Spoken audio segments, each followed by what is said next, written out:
వేదిక మీద ఉన్నటువంటి మన గౌరవ రాష్ట్ర ముఖ్యమంత్రి వర్యులు వైఎస్ జగన్మోహన్ రెడ్డి గారికి అదే విధంగా మన ఈ ప్రాంతానికి విచ్చేసినందుకు ప్రత్యేక ధన్యవాదాలు తెలియజేసుకుంటున్నాను.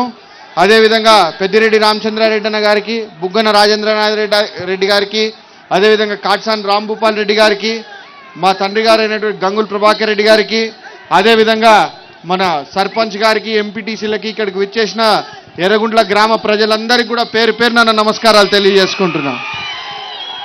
ఈరోజు మీ అందరికీ ఇది కూడా తెలుసు, రానున్న 2 నెలల లోపల ఎలక్షన్లు రాబోతున్నాయి కాబట్టి, ఇంకా 45 రోజుల్లో ఎలక్షన్లు రాబోతున్నాయి కాబట్టి అందరూ కూడా రకరకాల జిమ్మిక్కులతో పగిటి వేషగాళ్ళలాగా మీ ముందరికి వస్తూ ఉన్నారు. మీరు ఇవన్నీ కూడా గమనిస్తూ ఉన్నారు.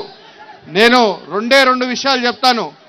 ఈరోజు జగన్మోహన్ రెడ్డి గారు 2019లో సుదీర్ఘ పాదయాత్ర చేసి ఆయన అధికారంలోకి వస్తానని చెప్పి రావాలని చెప్పినప్పుడు ఆయన మేము అధికారంలోకి వస్తే రైతు భరోసా ఇస్తాం, అమ్మఒడి ఇస్తాం, చేయూత ఇస్తాం అని ఇట్లా రకరకాల సంక్షేమ కార్యక్రమాలు చెప్పి ప్రజలకి నవరత్నాలని ప్రకటించి ఆ పాదయాత్రలో మీ మద్దతుకు చూరగొని 2019లో ముఖ్యమంత్రి అయిన దగ్గర నుంచి తూచా తప్పకుండా ఎన్ని కష్టాలు వచ్చినా, ఎన్ని ఇబ్బందులు వచ్చినా ప్రతి ఒక్క హామీని మధ్యలో ఎటువంటి దళారుల వ్యవస్థలు లేకుండా నేరుగా మీకే అందే విధంగా పథకాలన్నీ కూడా రూపొందించి ఈరోజు మీకు పెద్ద ఎత్తున సంక్షేమాన్ని అందించడం జరిగింది.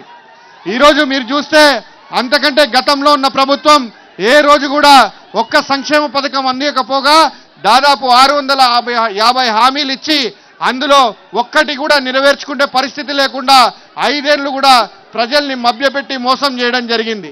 ఈరోజు కూడా మనకు అధికారం ఇస్తే మనం ఏం చెప్తున్నాం, మీ గ్రామాల్ని మారుస్తాం, మీ గ్రామాల్లో మీ పిల్లలకు మంచి బడులు కట్టిస్తాం, మంచి చదువు చేపిస్తాం, మంచి వైద్యం మీకు అందుబాటులోకి తీసుకొస్తాం, మహిళలకు చేయూత ఇస్తాం అని ఇట్లా ఎన్నో సంక్షేమ కార్యక్రమాలు చేసి మీ గ్రామం ఒక రూపురేఖలు మార్చి మీ భవిష్యత్తుని, మీ జీవితాల్ని మార్చుతామని చెప్పి, మంచి చేస్తామని చెప్పి మనం ఈరోజు మీ అందరినీ కూడా మాకు మరీ తిరిగి అధికారం ఇవ్వండి అని చెప్పి కోరుతా ఉంటే ఈరోజు ప్రతిపక్షాలు ఏం మాట్లాడుతున్నాయో మీ అందరూ కూడా గమనించండి.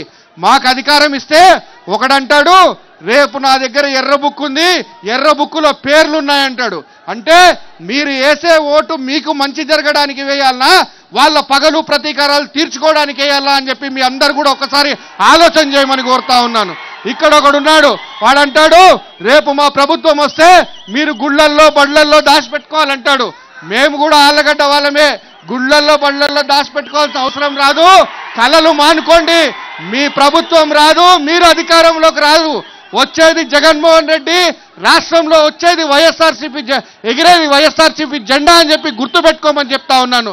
కాబట్టి మీరు 2019లో పెద్ద ఎత్తున మంచి వైపు నిలబడి మంచి మనసుతో మమ్మల్ని అందరినీ కూడా ఆశీర్వదించారు కాబట్టి పెద్ద ఎత్తున మీకు అందరికి కూడా ఇంత సంక్షేమం చేసే అవకాశం మాకు దొరికింది. కాబట్టి రేపు రానున్న రోజుల్లో మంచి జరిగింది కాబట్టి మీ కుటుంబాలకి మళ్ళా తిరిగి జగన్మోహన్ రెడ్డి గారిని ఆశీర్వదించాలా, ఈ రాష్ట్రంలో అత్యధిక మెజారిటీతో ముఖ్యమంత్రిగా గెలిపించాలని చెప్పి మీ అందరినీ కూడా కోరుకుంటూ సెలవు తీసుకున్నాను. జై హింద్, జై జగన్.